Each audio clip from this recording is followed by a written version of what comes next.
মহান রব্বুল আলামিনের দরবারে মজলিসের শুরুতেই অন্তরের অন্তঃস্থল থেকে শুকরিয়া জানাই যে মহান রব্বুল আলামিন আপনাকে আমাকে দয়া করে, মায়া করে, স্নেহ করে, মমতা করে আমাদের হাজারো গুনাহের কাজ করা সত্ত্বেও, হাজারো অবাধ্যতা সত্ত্বেও আল্লাহর ঘর মসজিদে আসার, বসার, দ্বীনি আলোচনা করবার, শুনবার তৌফিক দান করেছেন। এই জন্য মজলিসের শুরুতেই আল্লাহ তাআলার দরবারে শুকরিয়া জানাই, আলহামদুলিল্লাহ। সন্তান যদি কখনো বেয়াদবি করে, কথা না শুনে, বাবা কিন্তু ঘরে জায়গা দেয় না। জায়গা দেয়? সন্তান নেশা করে, বদনাম করে, চুরি করে, ডাকাতি করে, বাপ কি বলে, তোর মতো সন্তান আমার দরকারই নেই, তুই আমার সন্তানই না, তোর ত্যায্য করে দিলাম। এই কথা বলে কি বলে না? তুই নাফরমান, তুই কথা শোনস না। যেই সন্তান বাবার কথা শোনে না, সেই সন্তানকে বাবা পরিচয় দিতে চায় না। অথচ আপনি আমি আল্লাহর কত অবাধ্যতা প্রতিনিয়ত করি, প্রতি মুহূর্তে করি। আল্লাহর ঘর পবিত্র, এই ঘরের মধ্যে যে আল্লাহ তাআলা আপনাকে আমাকে আনছেন, আল্লাহ তাআলা যে ঢোকার মতো সুযোগ দিছেন, এটা আল্লাহর কাছে শুকরিয়া আদায় করার দরকার কি দরকার না? সন্তান যেই পরিমাণ অবাধ্যতা বাবার সাথে করলে ঘরে ঢুকতে দেয় না, তার চাইতে হাজার কোটি গুণ বেশি অবাধ্যতা আমরা আল্লাহ তাআলার সাথে করি। হাজার লক্ষ কোটি গুণ বেশি। সামান্য একটু বেয়াদবি করলে, একটা হুকুম না মানলে, তুই আমার ঘরে আসবি না, তোর ঘরে ভাত খাওয়া বন্ধ, বন্ধও করে, ঘরে খাওয়া বন্ধ, তুই তুই আমার খাইয়া, আমার পইরা, আমার সাথে তুই করস বেয়াদবি। হ্যাঁ, আমি তোর বাপ, আমি তোরে জন্ম দিছি, তুই আমার সাথে করস বেয়াদবি। এরকম জিদ আসে কি আসে না বাবাদের? আসে না? তাহলে আল্লাহ তাআলা দেখেন, আল্লাহ তাআলা আমাদের যে হাজার রকমের গুনাহ, চলতে গুনাহ, ফিরতে গুনাহ, হাঁটতে গুনাহ, ঘুমাইতে গেলে গুনাহ, খাইতে গেলে গুনাহ, লেনদেন করতে গেলে গুনাহ, সব জায়গায় আমরা গুনার কাজ করতেছি, অবাধ্যতা করতেছি। গুনার কাজ মানেই তো আল্লাহর অবাধ্যতা করা। গুনার কাজ মানে হলো শয়তানকে খুশি করা, আল্লাহর অবাধ্যতা করা। নাকি গুনার কাজ করে আল্লাহকে খুশি করা যায়? গুনার কাজ করলে কে খুশি হয়? শয়তান খুশি হয়। আর নারাজ হয় কে? আল্লাহ তাআলা নারাজ হয় যে বান্দা, তোমাকে আমি এই কাজটা করতে নিষেধ করলাম, তারপরে তুমি কেমনে এই কাজটা করলা? এত দোয়া সত্ত্বেও মহান রব্বুল আলামিন আপনাকে আমাকে তার ঘরে যে আসার মতো, ঢোকার মতো অনুমতি দিয়েছেন। আল্লাহ তাআলা যে ফেরেশতাদেরকে বলেন না এরা রাস্তায় ল্যাং মেরে ফালায় রাখ, এই যেন আমার ঘরের ধারে কাছে না আসে। আল্লাহ তাআলা যে আমাদেরকে এতটুকু সুযোগ দিয়েছেন, এটা আল্লাহ তাআলার কাছে অনেক বড় প্রাপ্তি, অনেক বড় প্রাপ্তি। আসেন মনের গভীর থেকে আরেকবার আল্লাহ তাআলার শুকরিয়া আদায় করি, আলহামদুলিল্লাহ।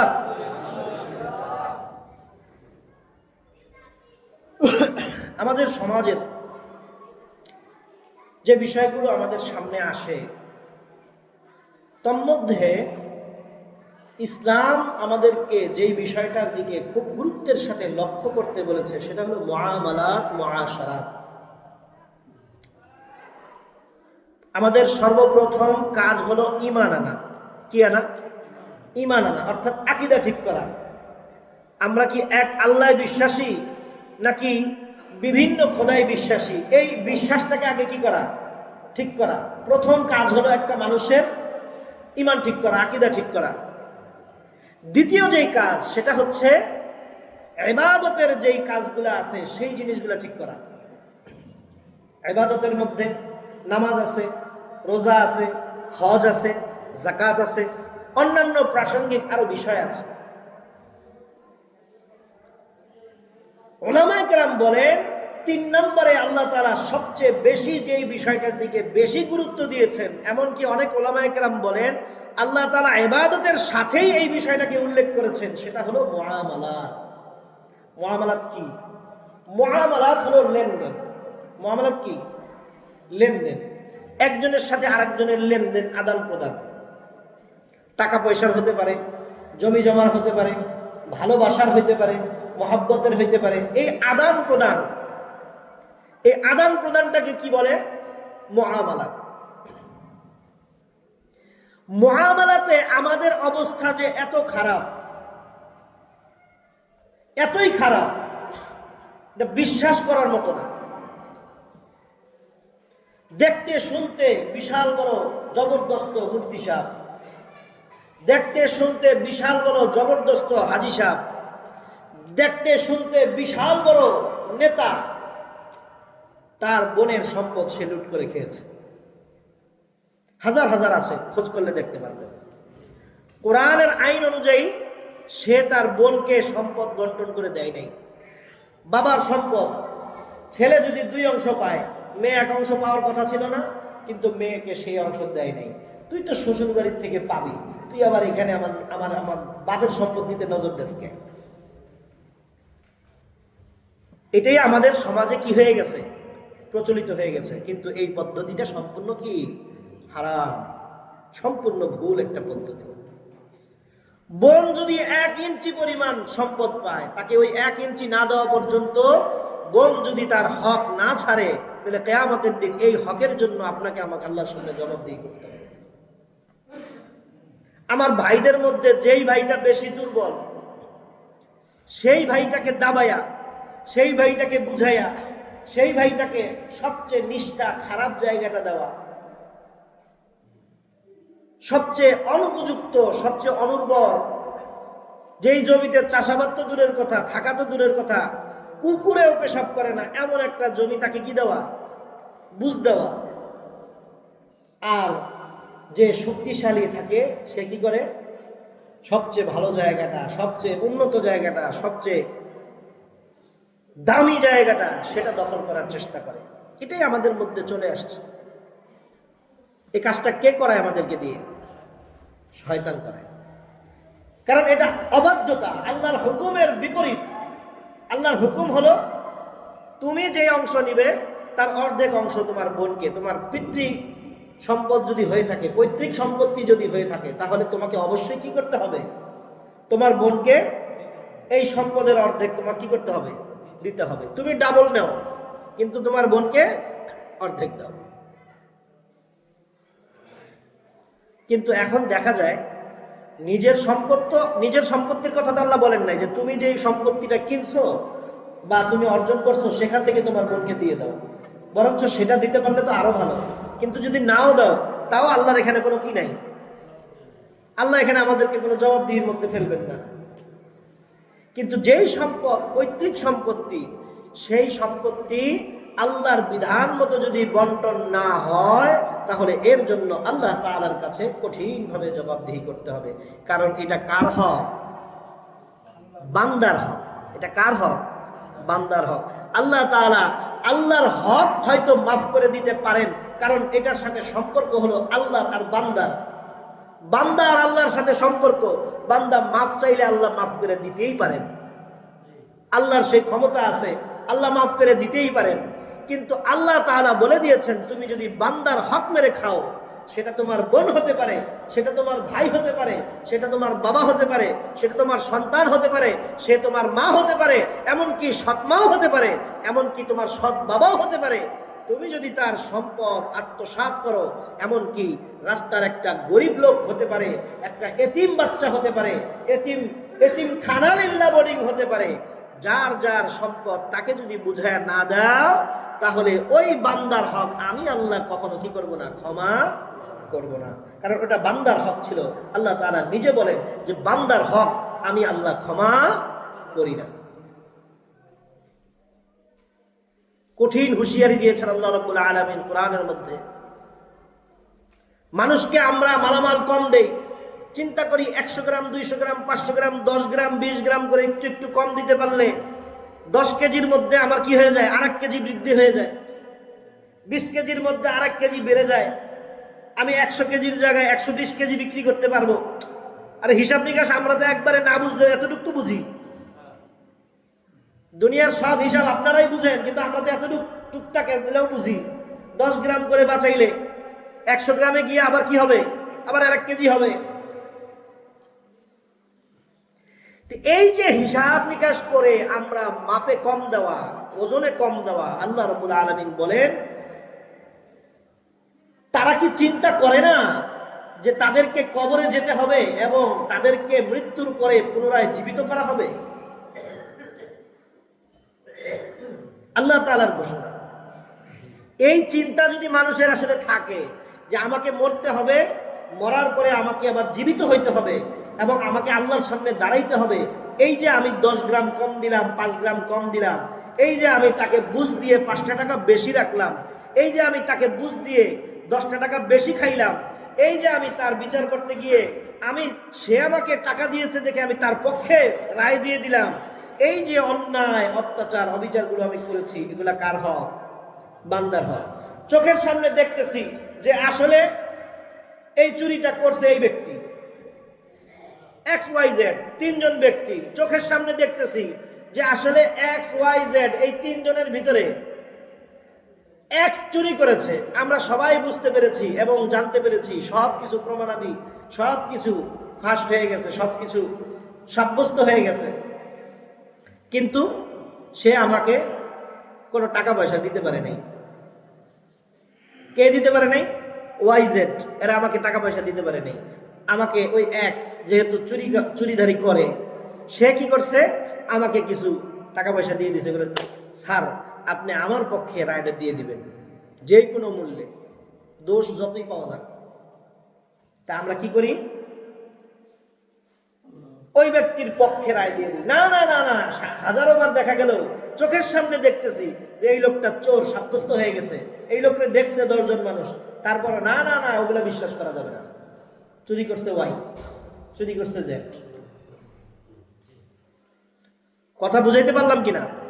এটা কার হক নষ্ট করলাম? বান্দার হক নষ্ট করলাম। আপনাদের এই অঞ্চলে প্রচলিত একটা এই হারামখুরির কথা বলি, এক জমিরে 14 বেচা দেওয়া, এটা আছে না নাই এই অঞ্চলে? এটা কার জমি বিক্রি করতেছেন, কারে ঠকাইতেছেন? এটা এই অঞ্চলের একটা ওরফ হয়ে গেছে যে এক জমি 14 বার করে কেনার প্রয়োজন পড়ে। কেন? একবার কিনছে, তার পুরো পরিবার বিক্রি করছে, এরপরে আবার নতুন করে আরেকটা সংসার বের হয়েছে, সেখান থেকে আবার কি করা লাগে? লেখা লাগে। আপনার সম্পদ আপনার বাবা বিক্রি করে গেছে, আপনি জানেন, তারপরে যে আপনি আবার দাবি করতেছেন যে এই সম্পদ বিক্রি করে গেছে, আমার নাম তো আসে নাই এখানে, তাহলে আমার সিগনেচার তো নাই, আপনি কার্ডটা দখল করার জন্য আবার গেছেন।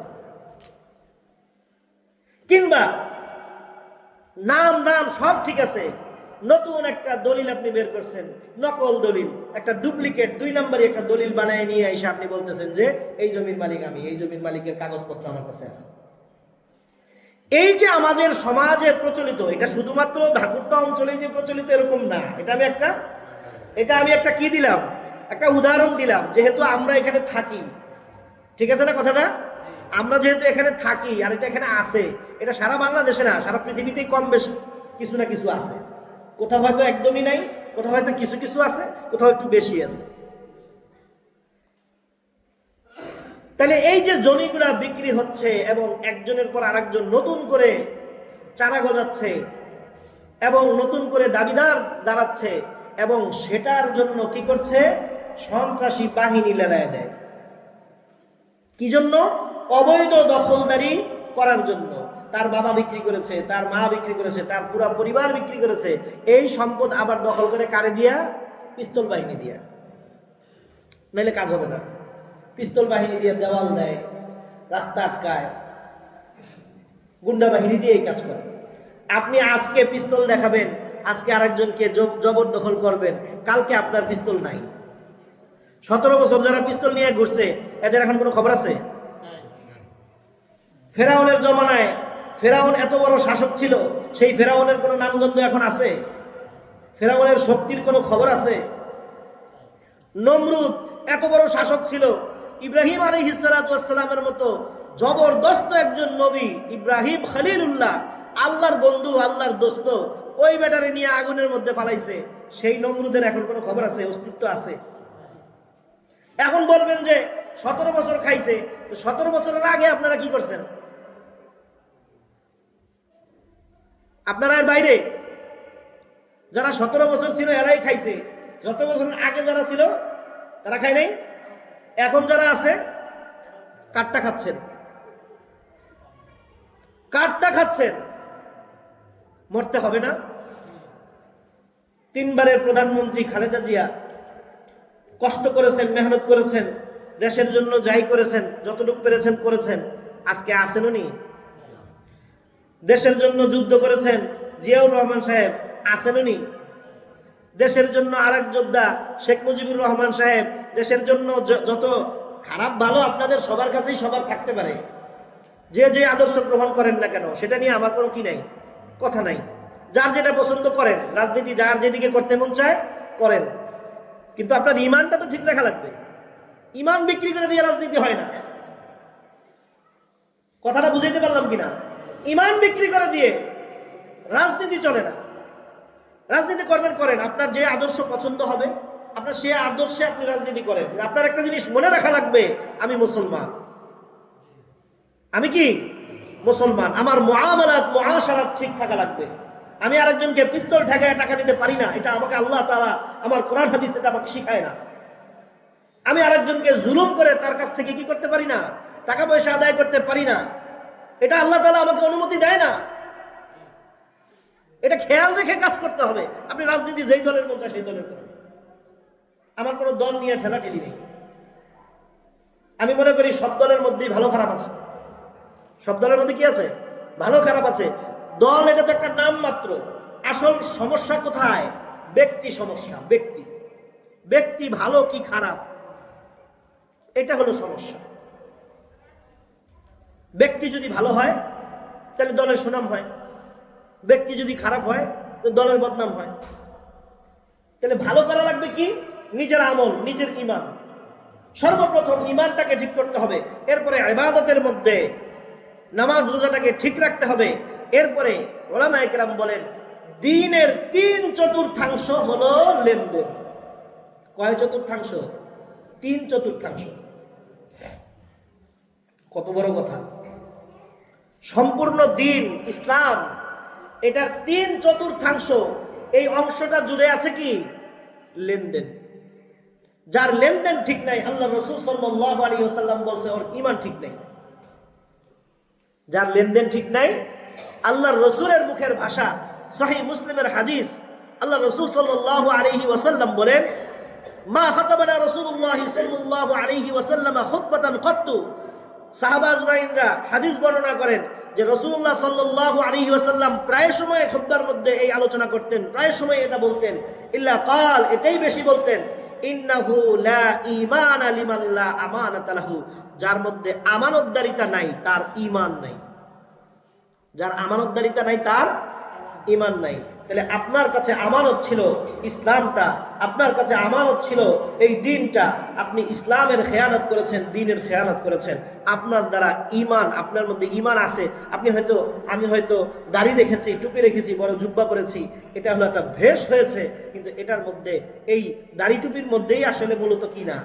ঈমান না। এটা একটা বহির প্রকাশ, এটা পোশাক, সুন্নতি লেবাস, লেবাসুত তাকওয়া, কিন্তু এইটার দ্বারা প্রমাণিত হয় না যে আপনার ভিতরে ঈমানটা ঠিক আছে। অবশ্যই ভিতরটা কি করতে হবে? ঠিক করতে হবে। প্যারে হাজিরিন, আল্লাহ রাসূল সাল্লাল্লাহু আলাইহি ওয়াসাল্লাম আরো বলেন ওয়ালা দীনা লিমান লা আহদা লাহু। যার অঙ্গীকারের কোনো ঠিক নাই, যা কি নাই, অঙ্গীকার করে কিন্তু তার কোনো কি নাই, ঠিক নাই। যে শপথ করে তার কোনো কথা ঠিক নাই, শপথ করে একটা, কাজে করে আরেকটা, এমন ব্যক্তির দ্বীনের কোনো অস্তিত্ব নাই, তার দ্বীনই নাই। যার আমানতদারিতা নাই তার ঈমান নাই, যার অঙ্গীকার ঠিক নাই, আহাদ ঠিক নাই, তার দ্বীন নাই। বদ্দীনী একটা মানুষ। রাসূলুল্লাহ সাল্লাল্লাহু আলাইহি ওয়াসাল্লাম অন্য এক হাদিসের মধ্যে বলেন লা তুকবালু সালাতুন বিগাইরি তুহুরিন। নামাজ ওযু ছাড়া কি হয় না? কবুল করা হয় না। ওযু ছাড়া নামাজ কবুল করা হয় না। ওযু ছাড়া মানে তহুরিন, অর্থাৎ পবিত্রতা অর্জন করা ছাড়া। পবিত্রতা অর্জন করা ছাড়া নামাজ যেমন কবুল হয় না। ওয়ালা সাদাকাতুন মিন গুলুলিন। আপনি অনেক দান সদকা করেছেন, কিন্তু হারাম পয়সার থেকে আপনার এই হারাম পয়সা আল্লাহর কাছে 2 পয়সাও দাম নেই। হারাম পয়সা উপার্জন করে আপনি হাজার হাজার টাকা কামাই করেছেন হারাম পন্থায়, লক্ষ লক্ষ টাকা, হাজার হাজার টাকা আবার ব্যয় করেছেন, খুব দেখাইতেছেন যে আপনি অনেক দান করতেছেন, অনেক বড় দানবীর, দেশ উল্টায় ফেলাইতেছেন দান কইরা, সব হারাম পয়সা। এই হারাম পয়সা, আপনার হারাম পয়সা দিয়ে আপনি দুনিয়াতে মান সম্মান পাবেন, আল্লাহ তাআলার কাছে 2 পয়সার দাম পাবেন। এই জন্য আসুন আমরা আমাদের পন্থাটাকে ঠিক করার চেষ্টা করি, আমাদের ঈমানটাকে ঠিক করার চেষ্টা করি। এরপরে আমাদের ইবাদতের সাথে যে ইবাদতটা আমাদের সামনে সবচেয়ে বেশি গুরুত্বপূর্ণ, সেটা হলো মুআমালাত। আমি আমার পাশের ভাইকে কষ্ট না দেই, আমি আমার পাশের বোনকে কষ্ট না দেই, আমার আপন বোনকে কষ্ট না দেই, আমার ভাইকে কষ্ট না দেই, আমার বাবাকে কষ্ট না দেই, বাবা সন্তানকে কষ্ট না দেই। এই যে মুআমালাতের যে বিষয়গুলো আছে, লেনদেনের বিষয়গুলো আছে, আমরা লেনদেনগুলোর ব্যাপারে আরেকটু কি হই, স্বচ্ছ হওয়ার চেষ্টা করি। আল্লাহ তাআলা যা কিছু বললাম এর উপরে আমি সহ আমাদের সবাইকে আমল করার তৌফিক দান করুন। ওমা তৌফিক ইল্লা বিল্লাহ।